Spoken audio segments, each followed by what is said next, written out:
Bueno, vamos a realizar un ejercicio de solicitación por flexión en régimen elástico de la materia estática y resistencia a materiales 8405, curso 5.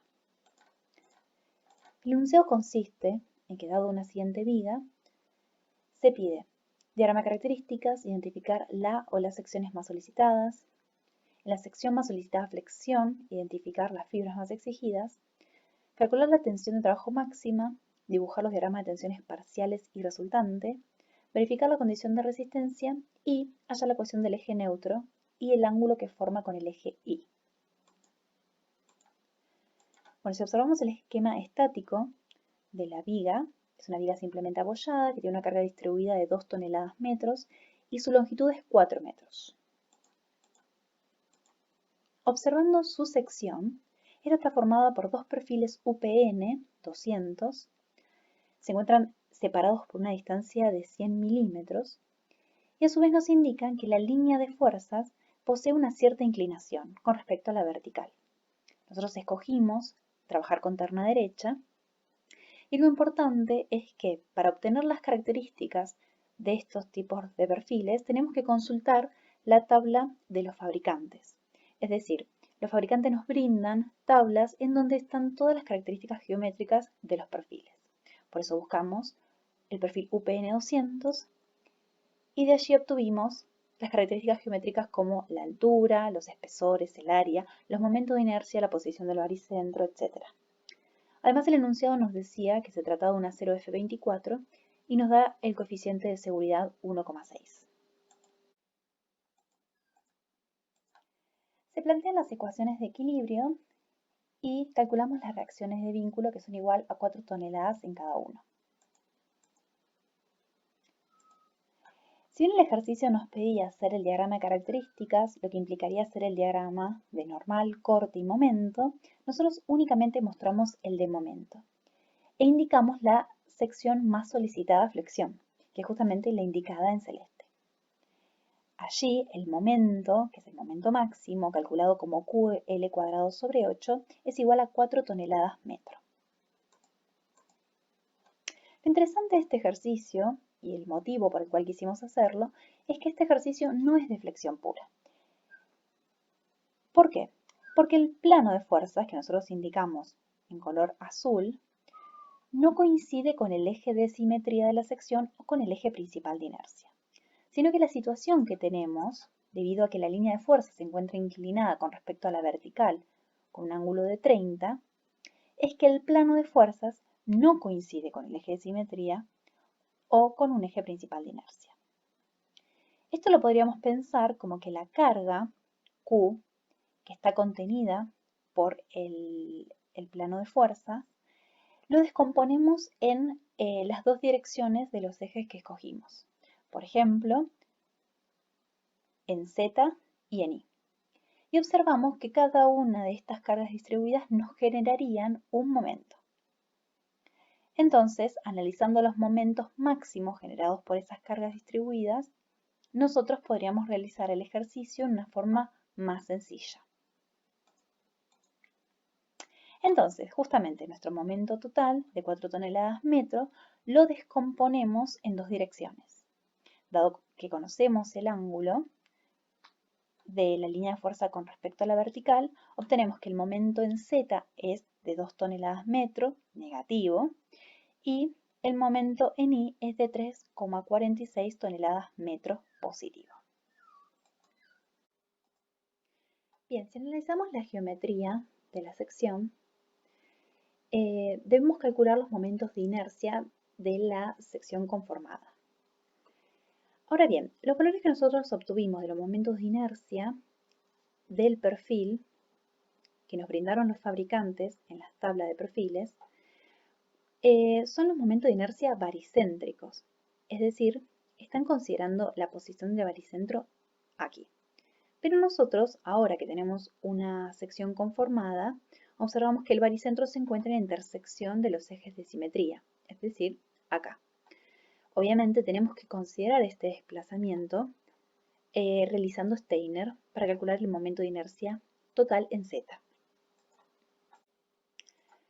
Antes de continuar y de realizar los diagramas de tensiones, nos parece interesante aclarar una consulta que siempre nos hacen con respecto a esta ecuación. Esta ecuación que nos permite determinar las tensiones siempre genera dudas sobre los signos de cada uno de los términos.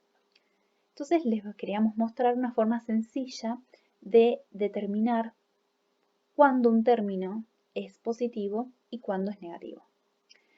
Por ejemplo, nosotros propusimos una terna derecha y a su vez proponemos unos momentos positivos con respecto a nuestra terna. Ahora bien, si miramos el momento en I y hacemos el giro con la mano derecha debido a que estamos usando terna derecha, observamos que nuestra mano está con los dedos empujando hacia adentro de la sección en la parte superior, mientras que está tirando de la sección en la parte inferior, por lo que en la parte superior tenemos compresión y en la parte inferior tenemos tracción. Si hacemos lo mismo con el momento en Z, observamos al hacer el giro con la mano que nuestra mano está empujando hacia adentro en la parte izquierda de la sección, mientras que está tirando hacia afuera la parte derecha de la sección. Es decir, tenemos compresión en la parte izquierda y tracción en la parte derecha. Una vez que tenemos nuestros momentos positivos y tenemos determinado dónde hay compresión y dónde hay tracción, observamos si es consistente con los signos de las distancias respecto de nuestros ejes. Por ejemplo, en el momento en I, que es positivo, observamos que tenemos una compresión, signo negativo, donde los zetas tienen signos negativos. Entonces, le dejamos ese término positivo. Mientras que cuando el momento en Z es positivo, tenemos compresión cuando las I's son positivas. Entonces, para que nos quede consistente, le agregamos un signo negativo.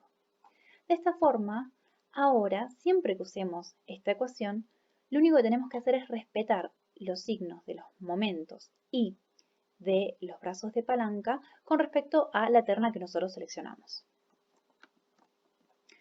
Entonces, una vez aclarado esto, para calcular las tensiones que nos genera el momento en Z, aplicamos el término antes mencionado con los signos tanto del brazo como del momento y observamos que la tensión máxima es de 0,34 toneladas sobre centímetros cuadrados en la parte negativa y en la parte positiva, es decir, a compresión y a tracción. Recuerden que el brazo de palanca entonces va a ser la distancia máxima en I. Realizando lo mismo con el momento en I, nuevamente usamos el término con sus signos correspondientes y obtenemos que las tensiones máximas son de 0,91 toneladas sobre centímetros cuadrados. Nuevamente tenemos que considerar la mayor distancia, el mayor brazo en Z. Ahora bien, ¿dónde tenemos las mayores solicitaciones? ¿En qué puntos de la sección?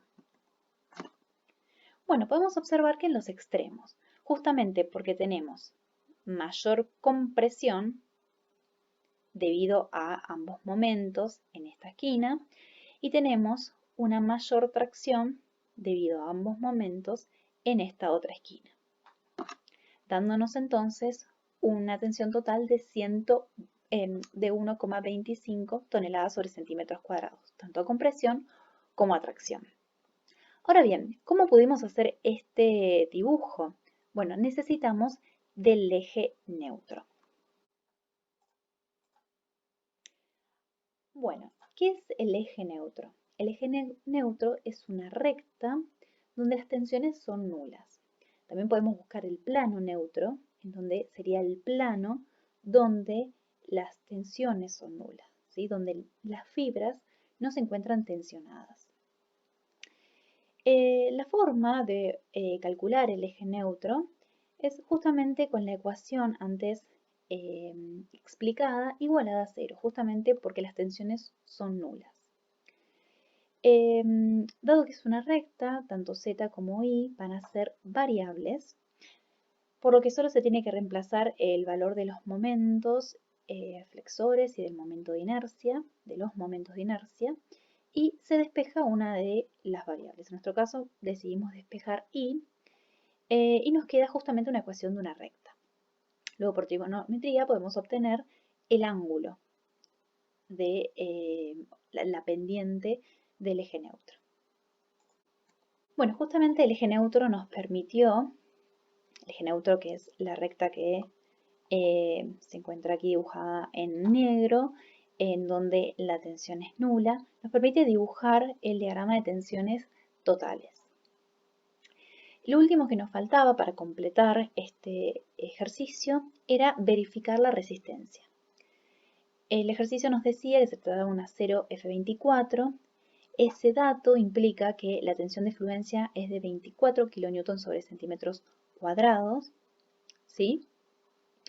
Entonces, nosotros lo que hicimos fue pasarlo a toneladas sobre centímetros cuadrados, lo dividimos por el coeficiente de seguridad, que también era dato, y obtenemos las tensiones admisibles, de 1,53. Lo que tenemos que ver es que este valor, que es lo que puede soportar nuestra sección, tiene que ser mayor a justamente la solicitación que tenemos en nuestra estructura. En este caso, cumple que la tensión admisible es mayor a la solicitación, por lo que verifica la condición de resistencia. Y con esto damos por concluido el ejercicio de solicitaciones por flexión en régimen elástico. Muchas gracias.